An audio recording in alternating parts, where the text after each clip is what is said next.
Commercial capital అయిన ముంబైలో దాడులు చేసి 72 గంటలు ఉగ్రవాదం పిడికిల్లో ఇరుక్కుపోతే ఆ రోజు దేశం అంతా ఒకే ఒక ఆలోచన వచ్చింది ప్రతి ఒక్కరికి.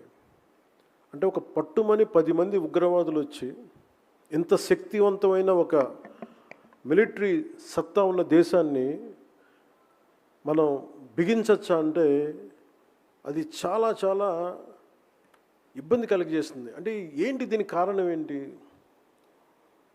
Then there was a thought then. So India needs a very strong and robust leadership. I was in Varanasi to I took my father's ashes. నా తండ్రి అస్థికల్ని నిమజ్జనం చేయడానికి నేను వారణాసి వెళ్ళినప్పుడు జరిగిన సంఘటన అది. ఆ రోజు నాకు కలిగింది ఏంటంటే, అంటే పట్టుమని 10 మంది వచ్చి ఈ దేశాన్ని ఇబ్బంది పెట్టేయగలరా? అది నన్ను చాలా చాలా తినేసింది ఆలోచన. అంటే ఫర్గెట్ అబౌట్ డెవలప్మెంట్, అభివృద్ధి, ఎంప్లాయ్మెంట్, వీటన్నిటికంటే కూడా ముందు మనం భద్రతగా ఉండాలి. We had to be safe and secure in our own motherland. అలాంటిది పాకిస్తాన్ నుంచి వచ్చి ఇది బాంబేలో జరిగినప్పుడు ఎక్కడైనా జరుగుతుంది. ఆ రోజు నాకు అనిపించింది, India needs a very strong leader. ఎవరన్నా ఉంటారా, అలా ఉంటారా ఎవరన్నా అనేది నేను మనసుగా ఆ రోజు కాశీ విశ్వేశ్వరుడిని మొక్కుకున్న రోజు. ఆ రోజు నాకు ఒక మాటలు గుర్తొచ్చినాయి, నాని పాల్కేవాల్ గారి మాటలు. లీగల్ లూమినరీ, ఫండమెంటల్ రైట్స్ కోసం ఎమర్జెన్సీ టైంలో పోరాడిన వ్యక్తి. అంటే India has gift of producing leaders in it's darkest times. అంటే చాలా చీకట్లో ఇరుక్కుపోయినప్పుడు, దారి తెన్ను తెలియనప్పుడు భారతదేశంకి ఒక బలమైన నాయకుల్ని తెచ్చుకోవడం తెలుసు. సో ఆ రోజున నాలాగా ఎంతమంది కోరుకున్నారో తెలియదు. ఆ రోజున వాళ్ళందరి కోరికకి పర్సానిఫికేషన్ శ్రీ దామోదర్ దాస్ నరేంద్ర మోదీజీ.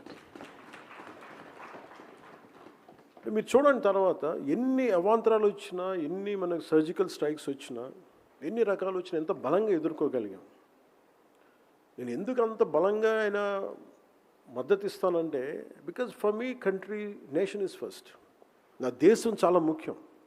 దేశం బాగున్నప్పుడు ఒకరోజు అటు జరిగిన అభివృద్ధి ఉన్నా లేకపోయినా దేశానికి బలమైన నాయకత్వం, తద్వారా బలమైన వ్యవస్థ నిర్మించకపోతే దేశం విచ్ఛిన్నం అయిపోతుంది. ఆ భయంతో.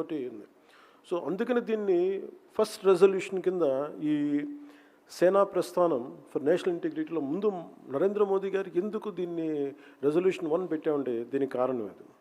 అలాంటి నాయకుడికి మనస్ఫూర్తిగా మరోమారు నేను ధన్యవాదాలు తెలుపుకుంటా ఉన్నాను. Is the core building block of this nation. Youth is a core building block of this nation. Whether you call them Gen Z, Gen Y, Gen X, Gen Alpha, it doesn't matter what name you call it, but youth is a building block. అలాంటి youth ఈ రోజున ఒక కవి ఎందుకు ఒక 30-40 సంవత్సరాల క్రితం ఇందాక శిరీష్ గారు చెప్పినట్టుగా, why would a poet will say, యువతరానికి ఏ సంపద విడిచిపెట్టాం, యుద్ధము, రక్తము, కన్నీరు తప్ప, గాయాలు, బాధలు, వేదనలు తప్ప, కలలు కలలు కలలు తప్ప, పిరికితనం, మోసం తప్ప. అంటే every time there is a generation of youngsters who had lost hope and they lost in different ideological quagmire. ఇందాక మన సాగర్ చెప్తున్నట్టుగా స్కూల్లోనేమో నాకు పేట్రియాటిజం చెప్పి ఇంటికి వస్తే కమ్యూనిజం ఉంది అంటే, that is an average individual's confusion. Let it be from Kerala till go to Kashmir. It is more or less the same. ఒకవైపు పేట్రియాటిజం ఉంటుంది, ఒకవైపు తిరంగాకి దండం పెట్టాలి, ఒకవైపు వందే మాత్రం మాట్లాడాలి. There is also a divisive approaches in different aspects.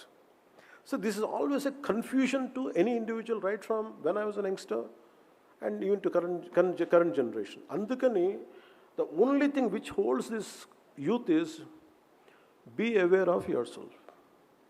Don't get caught up in fancy ideologies. and it is a trap. You make decisions by yourself. The greatest weapon is not being fought on a roadside and grassroots side, at a realism, at a ground level.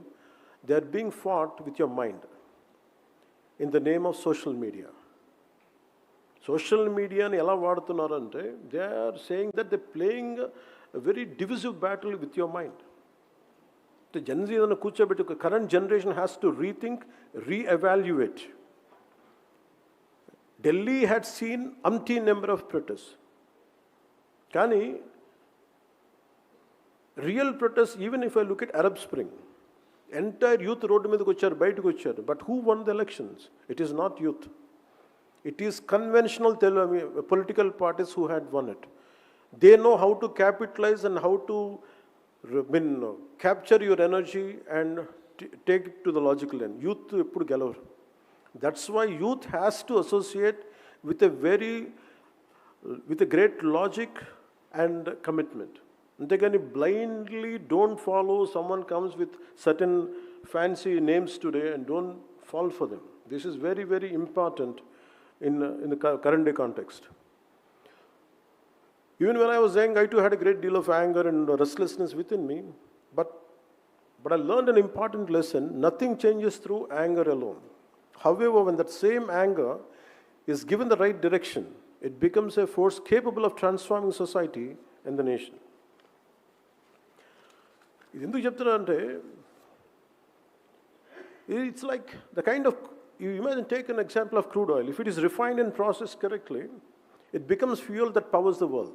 If not, it remains a dangerous source of destruction, maybe a material which could never know its true potential. That's why I urge young people, do not follow any individual leader or political party blindly. Read, learn, question, develop your own understanding and perspective, which is very, very important. You go to Delhi, come to Delhi, visit Rajghat, visit Rajpath, visit Kartavya Path, walk through the memorials of our freedom fighters, read about Bhagat Singh, read about Chandrasekhar Azad, read about Netaji Subhash Chandra Bose, read about Dr. B.R. Ambedkar, read about Sardar Vallabhbhai Patel,